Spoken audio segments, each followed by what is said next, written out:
Ok, gente amiga, gente querida, você está na Carvalho Pictures, o seu canal de matemática, e estamos falando sobre derivadas, sim, no caso derivadas para a escola naval e para a prova da EFON, muito bem. Então agora vamos falar sobre o estudo das funções, no que se refere a acharmos pontos de máximos e mínimos. Como é que a gente faz? Pois muito bem. A gente viu então nos vídeos anteriores, por exemplo, que a derivada ela é nada mais nada menos que o coeficiente angular de uma reta tangente à curva, correto? Então nós vamos utilizar esse conceito aí ao nosso favor, por exemplo, para acharmos um ponto de máximo. Como é que a gente vai fazer? É simples, extremamente simples. Se eu quero saber se x0 é um ponto de máximo local, eu vou fazer o seguinte: eu vou ver os valores de x que são menores do que o x0, que vem antes dele. E aí eu vejo o que acontece com a derivada dessa função. Você lembra então, né, que ela é o coeficiente angular de uma reta tangente. Então vou pegar aqui uma reta tangente e vou ver então que antes de x0, essa reta tangente ela é crescente. No caso, então, o valor dela é maior do que zero. Então, se essa derivada, no caso aí, ela é positiva, maior do que zero, eu já sei, então, que nesse trecho a minha função ela vai ser o quê? Crescente, correto? Já, por exemplo, se eu pego valores de x maiores que x0, ou seja, estão à direita do x0, e aí eu vejo, então, lá a minha derivada da função, então aqui eu vejo que ela decresce, ela diminui. No caso, então, o valor da derivada é negativo. Seria negativo, então eu já sei que nesse trechinho a minha função ela vai ser decrescente. Pois muito bem. Bom, então observa o seguinte, antes de x0, a minha derivada positiva. Depois do x0, a derivada ficou negativa. Ora, o que aconteceu? Antes a função era crescente, depois decrescente, subiu, depois caiu. Nesse caso, então, estamos diante de um ponto de máximo. No caso, x0 é um máximo local. Faz sentido? Pois muito bem. No caso, então, digamos agora o contrário, que eu pego valores menores do que o x0, né? Pego um x aqui mais à esquerda, eu vou ver então que a minha reta tangente, né, o meu coeficiente angular dela vai ser negativo. Ó, o coeficiente angular de uma reta tangente a gente viu, é a derivada. Então a derivada antes de x0 vai ser negativa, ou seja, a minha função então vai ser o quê? Decrescente. Correto? Já no caso depois de x0, o que aconteceu? O valor de x então aumenta, então o valor da função ele também vai aumentar quando eu tiver, no caso aí, o meu coeficiente angular da minha reta positivo, que é a derivada. A derivada positiva, coeficiente angular positivo. Nesse caso então, nesse trechinho, a minha função, minha f de x vai ser crescente. Ou seja, o que aconteceu? Agora, antes de x0, minha função decrescente, depois de x0 a função é crescente, ou seja, esse x0 então, ele vai ser um ponto de mínimo local. Pois muito bem, existe também o conceito de ponto de inflexão. O que é isso? É o seguinte, que quando agora eu pegar valores de x menores que x0, eu vou ver então que a minha reta tangente, no caso aí o meu coeficiente angular, minha derivada vai ser positivo. E depois do x0, valor de x maior do que ele, também eu vou pegar a minha derivada e vou ver que ela também continua tendo valores positivos. Ou seja, se ela tem os valores sempre positivos, no caso, então, vamos ter aí uma função estritamente crescente. E aí, nesse caso, a gente diz que esse x0, então, ele vai ser um ponto de inflexão. O que é isso? É um ponto, então, onde vai haver a chamada mudança da concavidade. Tipo assim, no caso, antes de x0, aqui a concavidade era para baixo, depois de x0 a concavidade vai passar a ser para cima, certo? Ou vice-versa. Por exemplo, aqui, no caso, antes de x0, os valores de x menores que x0, eu estou vendo aqui que o coeficiente angular vai ser negativo, minha derivada. Então, negativa, eu já sei que a função é decrescente. Mas depois de x0, valores maiores que x0, eu percebo que isso continua a acontecer. A minha derivada continua a ter valores negativos. No caso, então, se você vai ter aí estritamente negativa essa função, você vai ter também o chamado ponto de inflexão. Ou seja, no caso aqui agora, a gente tinha concavidade para cima, inverteu e agora você tem uma concavidade voltada para baixo. Ok? Faz sentido até aí? Espero que sim. Porque muitas vezes você vai encontrar gráficos como esses aqui, né? Onde as coisas podem estar misturadas. Por exemplo, no caso aqui o x1 e o x3, você vê então que são pontos de máximo, ou chamados aí de maximantes. x2 e x4, no caso aí, né, sendo pontos de mínimo, também chamados de minimantes. Sim, você tem os máximos locais e tem os máximos globais, assim como os mínimos, né? Então, nesse caso aí, a gente tem que analisar, né, como um todo aí a função para poder achar os chamados pontos críticos. O que vão ser esses pontos críticos? Pontos aonde a minha derivada ela vale zero. Como assim? Por exemplo, quando eu tenho esses pontos aqui, o x1, o x2 e o x4, você vê então que essa minha reta tangente, a curva, ela vai ser paralela ao eixo x, ao eixo horizontal. Então, nesses casos aqui, a minha derivada, a minha f', no caso então de x vai ser igual a zero. Sim, porque a derivada é a tangente, lembra? Pois é, no caso então, nesses casos aqui, ou melhor, a derivada é o coeficiente angular, perdão. E aí então se você tem, né, uma reta paralela, né, ao eixo horizontal, nesse caso então esse coeficiente angular, essa inclinação da reta vai ser zero, porque a tangente de zero é zero. Ok? Muito bem, só que por exemplo aqui em x3 o que vai acontecer, né? Agora você vai ter uma reta tangente com inclinação igual a 90 graus. E aí sim, teremos um problema. A tangente de 90, no caso aí, né, não existe. Então, também não existe a derivada de f de x em x3. No caso aí, porque essa reta tangente ela forma ângulo de 90 e aí a tangente de 90 não existe, ok? Muito bem.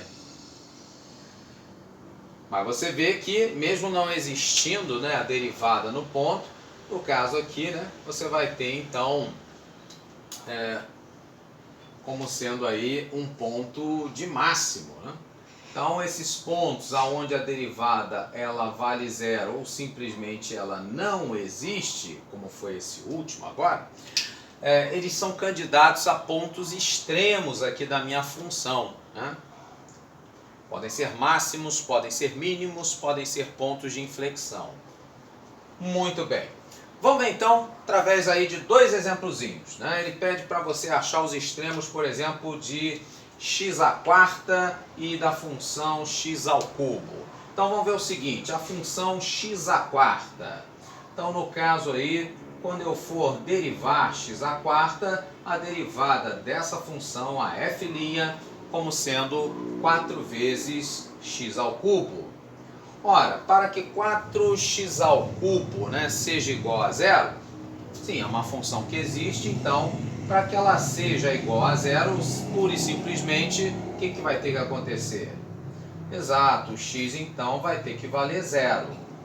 Então, x valendo zero é um valor que zera essa minha derivada. Então, ele é um candidato a ser um ponto extremo da minha função. Vamos ver então o que acontece antes e depois dele. Então, por exemplo, se eu pego o valor de x negativo menor do que zero e substituo aqui na derivada, o que acontece? Um valor negativo elevado ao cubo continua sendo negativo. Ou seja, 4 vezes um negativo, essa derivada então seria negativa, ok? Muito bem, isso então se reflete aí, né? Na hora que você for traçar uma reta tangente à curva, para valores menores que zero. Já, por exemplo, para valores de x maiores que zero, na hora que eu for substituir aqui na derivada um número positivo elevado ao cubo, continua positivo, e vezes 4 vai ser um valor maior do que zero, certo? Então, nesse caso aí, a minha derivada vai ser positiva para valores maiores que zero.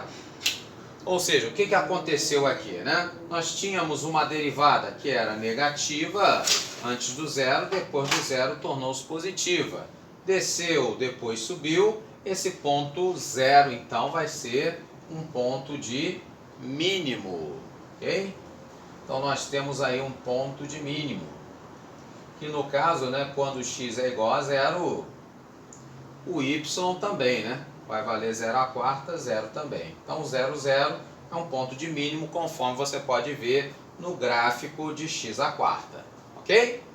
Muito bem, já em x ao cubo, o que vai acontecer?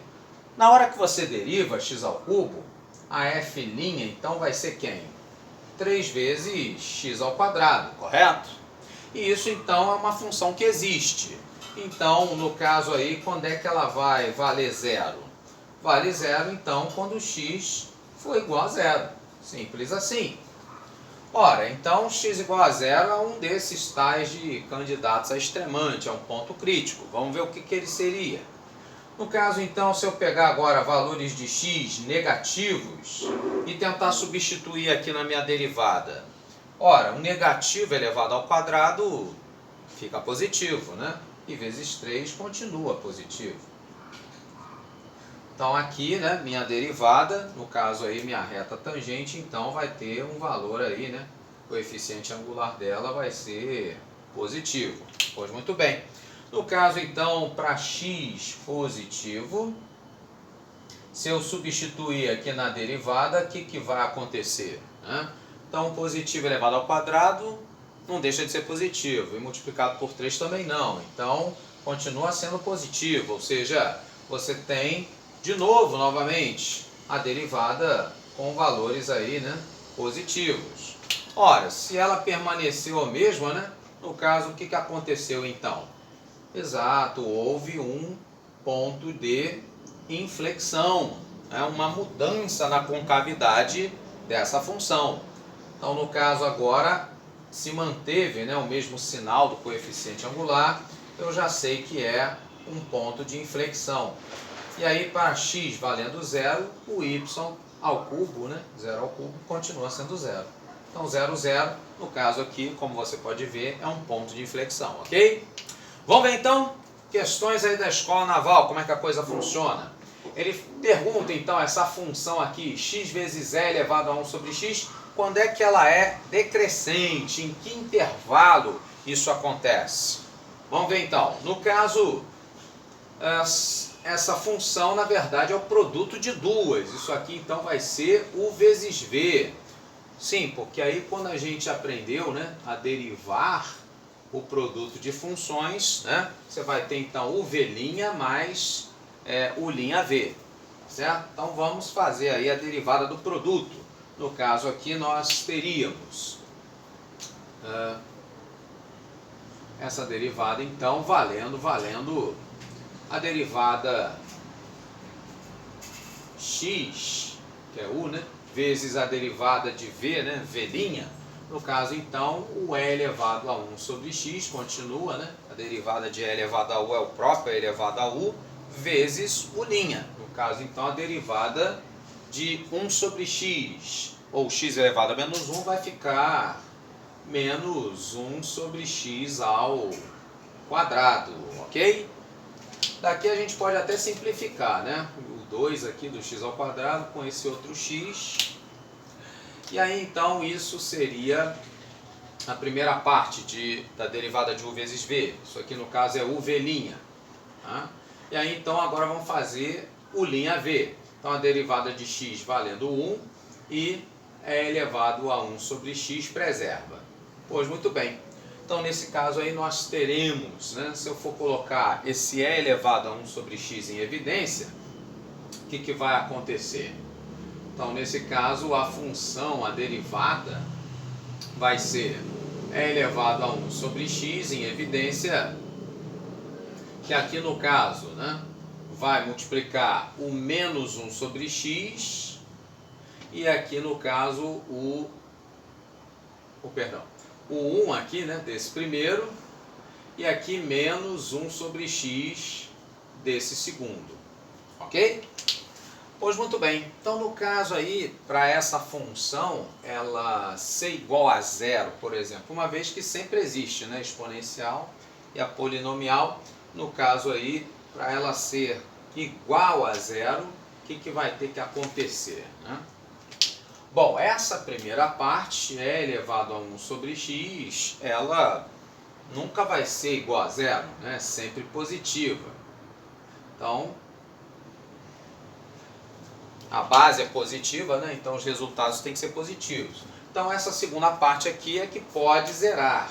No caso aí, o x também, diga-se de passagem, tem que ser diferente de zero, né? Para, no caso aí, o domínio dessa função existir. E, bom, voltando aqui, o 1 menos 1 sobre x, então, para que isso aqui seja igual a zero, essa parte aqui, né, vem a zerar. Vamos pegar aqui 1 menos 1 sobre x, então, tirando o denominador comum, ficaria então 1 vezes x menos 1 sobre x. Para que isso então seja igual a zero, se e somente se o x fosse igual a 1. Né? Pois muito bem. Então vamos ver o seguinte, o que acontece aqui, né, para essa função. Por exemplo, para valores de x menores que zero, uma vez que ele vai fazer com que a derivada não exista, né? Para valores de x entre 0 e 1 e para o valor de x aí maior do que 1. Vamos ver então nesses três intervalos o que acontece aí com a função, ou com o sinal da derivada, melhor dizendo. Então nós teríamos para x sendo aí um valor negativo, menor que zero, por exemplo, 1 menos 1, né? Se eu for substituir aqui, no caso então é elevado a menos 1, inverso de e, positivo. Mas se eu for substituir aqui por menos 1, por exemplo, aí já ficaria 1 com mais 1, 2, ou seja, positivo. Então nesse caso aqui minha derivada seria positiva. Muito bem. Já valores entre 0 e 1, o que acontece? Vamos pegar x valendo meio. Se eu substituo aqui, é elevado ao inverso de meio, fica e ao quadrado, que é positivo. Isso nada interfere, mas x elevado a meio, aqui o inverso de meio seria 2. Como tem um sinal de menos, menos 2. Então 1 menos 2, isso aqui já me daria um sinal que negativo. Ou seja, nesse caso então, a minha derivada seria negativa. E para valores de x maiores que 1, 2 por exemplo, se eu substituísse aqui, né, ficaria e elevado a meio, nada interfere, mas aí para x, por exemplo, igual a 2, que é maior do que 1, aqui ficaria 1 menos meio, e aí 1 menos meio é positivo também. Então nesse caso aí, nós teríamos a nossa derivada positiva, né, para esses dois trechos, e no caso negativa nesse trecho entre 0 e 1. Portanto, nesse trecho entre 0 e 1, sem problema nenhum, nós vamos achar a nossa função com sinal decrescente. Letra E, então, a nossa opção correta. Vamos ver outro? No caso, então, agora a função é y igual a e elevado a x menos 1 e menos x. E aí ele quer saber relativamente ao seu ponto de abscissa x igual a zero. Vamos ver então o que acontece quando a gente faz aqui a derivada. Y'. Então quando você deriva e elevado a x, é o próprio e elevado a x, não muda nada. A derivada de uma constante é zero. E no caso aqui ficaria a derivada de menos x como sendo menos 1. Pois bem, quando é que essa função derivada iria zerar? Se somente se, né, no caso, nós tivéssemos e elevado a x igual a 1. Mas para isso acontecer, x tem que valer zero. Ok? Então foi justamente por isso que ele chamou a atenção do ponto de abscissa zero, porque ele é um candidato a ser um ponto crítico, um extremante da nossa função. Vamos ver então o que acontece antes e depois dele, para a gente tirar as nossas conclusões. Então no caso, para valores de x negativos, então se eu substituo aqui na minha derivada o x por um valor negativo, aqui ficaria, por exemplo, um x valendo menos 1. É elevado a menos 1, no caso então o inverso de 2,7, né? Isso então vai me dar um 0, alguma coisa, que menos 1, exato, vai nos levar a um valor negativo para essa nossa derivada, ok? Já por exemplo, se eu pegar um x positivo, imagina 1, por exemplo, e substituir aqui na função derivada, o que acontece? É elevado a 1, é o próprio e, 2,718 aproximado, que menos 1 vai me dar um valor o quê? Positivo. Pois muito bem. Então o que acontece aqui, né? Antes de x igual a zero, né, nós vamos ter a nossa função com valor negativo. E depois do zero vamos ter a função derivada com valor positivo. Então, negativo depois positivo, o que aconteceu em x igual a zero? Sim, então vai ser, no caso aí, né, um ponto de mínimo. Perfeito. Pois muito bem, então sendo um ponto de mínimo, aqui no caso não aparece. Aparece inflexão, aparece máximo, então a gente vê o que acontece. No caso, para que a nossa derivada ela seja decrescente, menor do que zero, consequentemente a nossa função também, né, eu vou ter que pegar valores de x o quê? Menores que zero. Ora, está aqui, ó, x menor do que zero e valores menores que zero, né, você tem infinitos, né, menores que zero. Nesse caso, então, ela passa a ser decrescente. Para esses valores, isso então vai ser a letra B, a nossa opção correta. Ok? Grande abraço, curta, comente, compartilhe e até o próximo vídeo. Valeu!